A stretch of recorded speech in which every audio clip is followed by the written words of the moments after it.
ওযু করে ক্রিম ব্যবহার করা যাবে কিনা? নিয়মিত সূরা মূল তেলাওয়াতকারী কবরে আযাব থেকে মুক্ত থাকবে, এ কথা কি সত্য? পার্লারের রূপচর্চা বা ফেসিয়াল করা যাবে কিনা? জর্দা দিয়ে পান খেলে কি ওজু নষ্ট হয়ে যাবে?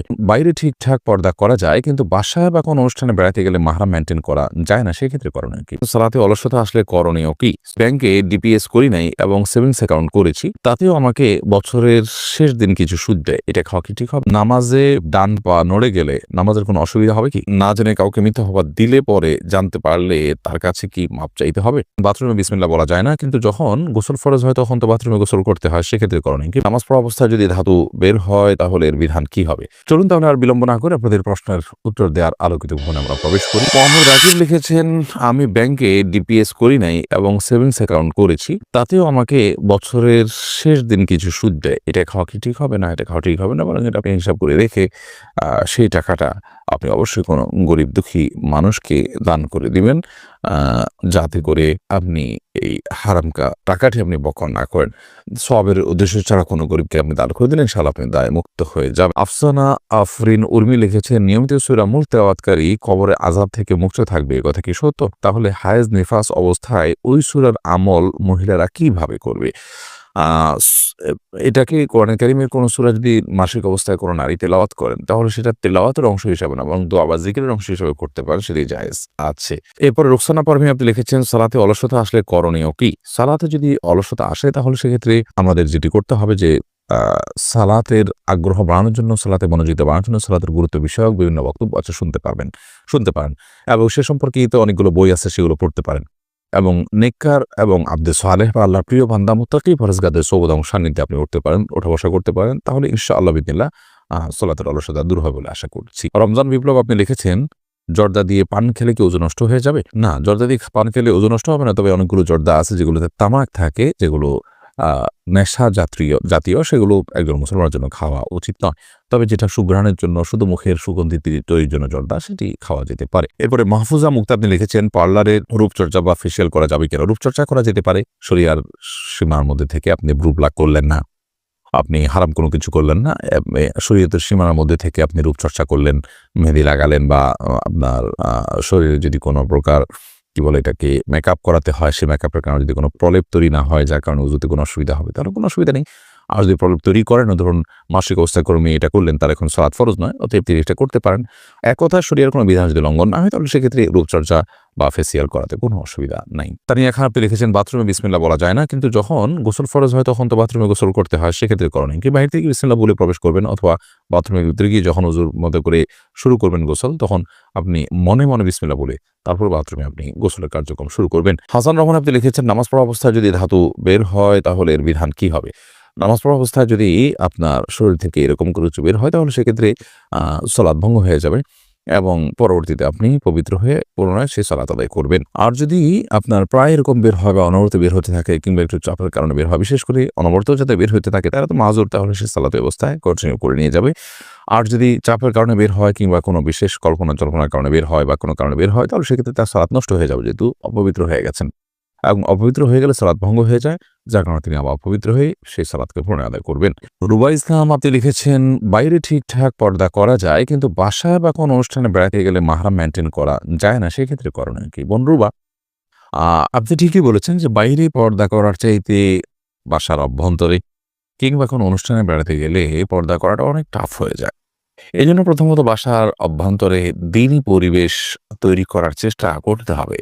বাসায় যারা বসবাস করেন তাদের মধ্যে দ্বীনি চেতনা তৈরি করার জন্য ঘরগুলোতে তালিম চালু করা যেতে পারে, দ্বীনি মজলিস চালু করা যেতে পারে, ওলামায়ে কেরামের সংস্রব বাড়ানো যেতে পারে। এভাবে নানাভাবে তাদেরকে যখন পর্দার গুরুত্ব বোঝানো যাবে, তখন পর্দা মেইনটেইন করা সহজ হবে।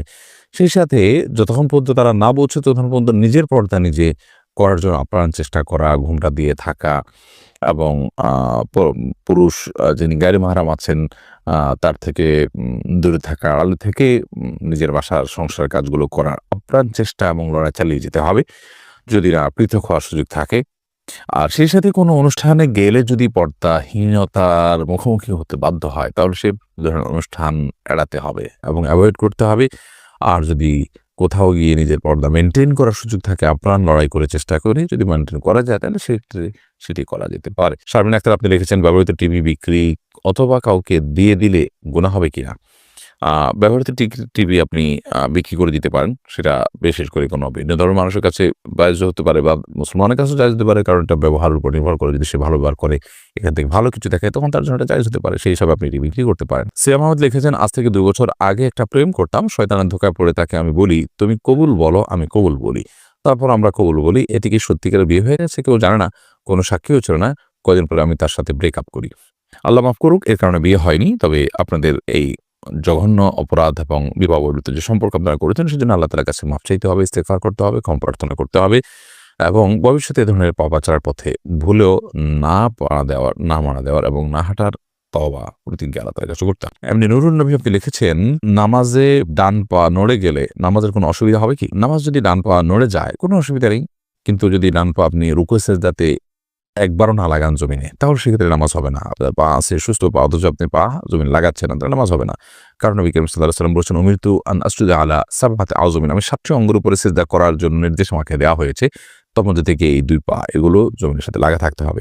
তবে সামান্য একটু এদিক সেদিক হয়ে গেল, একটু সময়ের জন্য উঠে গেল সামান্য, আবার আপনি জায়গা রেখে ফেলেন, তাতে কোনো অসুবিধা হবে না। তানজিল আপনি লিখেছেন, পর্দা করার পর বেশিক্ষণ থাকলে আমার শারীরিক সমস্যার কারণে মাথা গরম হয়ে যায় এবং শ্বাসকষ্ট হয় এবং এই অবস্থাকে আমি মুখ খোলা রাখতে পারবো?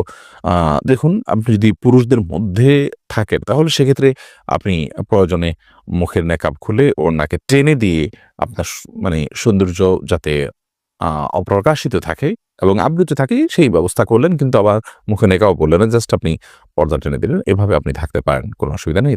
এটা আপনার জন্য জায়েজ হতে পারে। এছাড়া যদি পুরুষদের মধ্যে আপনি না থাকেন, বরং আপনি কোনো জায়গায় যাচ্ছেন, ধরুন গাড়িতে আছেন, ব্যক্তিগত গাড়িতে, তাহলে সেক্ষেত্রে আপনি পেছনে আছেন, খুলে আপনি বসলেন, তাতে কোনো অসুবিধা নেই। আপনি পুরুষের সামনে আপনার নিজের সৌন্দর্যকে প্রকাশ করবেন না, এটাই হলো পর্দার মূল বিষয়। ব্যাপারী আশরাফুল আলম আপনি লিখেছেন, হুজুর পড়ানো ভিডিও থেকে বাঁচার উপায় কি? এটা থেকে বাঁচার উপায় হলো, প্রথমত নিজের বিরুদ্ধে নিজে একটু হার্ড অ্যাকশনে যেতে হবে এবং প্রয়োজনে এই ধরনের ভিডিও ইত্যাদি সবগুলো রিমুভ করে নিজের সেট, মোবাইল ইত্যাদি এগুলোকে পরিচ্ছন্ন করতে হবে। প্রয়োজনে মোবাইল সেট পরিবর্তন করে বাটন ফোনে চলে যেতে হবে। মোবাইল ফোন হাতের কাছে রাখা যাবে না, বিক্রি করে কাউকে দান করে ৬ মাস ১ বছরের জন্য দূরে সরে যেতে হবে। সেই সাথে নির্জনতা পরিহার করতে হবে এবং আপনার খুবই নেককার, মুত্তাকি, পরহেজগার মানুষগুলোর সাথে একান্তে সারাদিন ওঠা বসা, তাদের সাথে মেলামেশা করার চেষ্টা করতে হবে। ফারজানা ফারিন আপনি লিখেছেন, না জেনে কাউকে মিথ্যা অপবাদ দিলে পরে জানতে পারলে তার কাছে কি মাপ চাইতে হবে? দেখুন, না জেনে যদি কাউকে মিথ্যা অপবাদ দেন আপনি, তাহলে সেক্ষেত্রে পরবর্তীতে যখন জানতে পারলেন যে তার প্রতি অপবাদ দিয়েছেন, তার প্রতি অবিচার করেছেন, তার হক নষ্ট করেছেন, অবশ্যই তার কাছে আপনি মাপ চাইবেন। কারণ কোনো মানুষ তার প্রতি আপনি যখন অপবাদ দিলেন, তাহলে সেক্ষেত্রে এটা তার হক নষ্ট করলেন, অতএব তার কাছে অবশ্যই আপনি মাপ চাইবেন। এমনি রাহিম সরকার আপনি লিখেছেন, অজু করে ক্রিম ব্যবহার করা যাবে কিনা? অজু করার পর ক্রিম ব্যবহার করতে কোনো অসুবিধা নেই। লোশন, ক্রিম, তেল এগুলো ব্যবহার করা যেতে পারে। এগুলো কোনো ক্ষতিকর বিষয় নয়।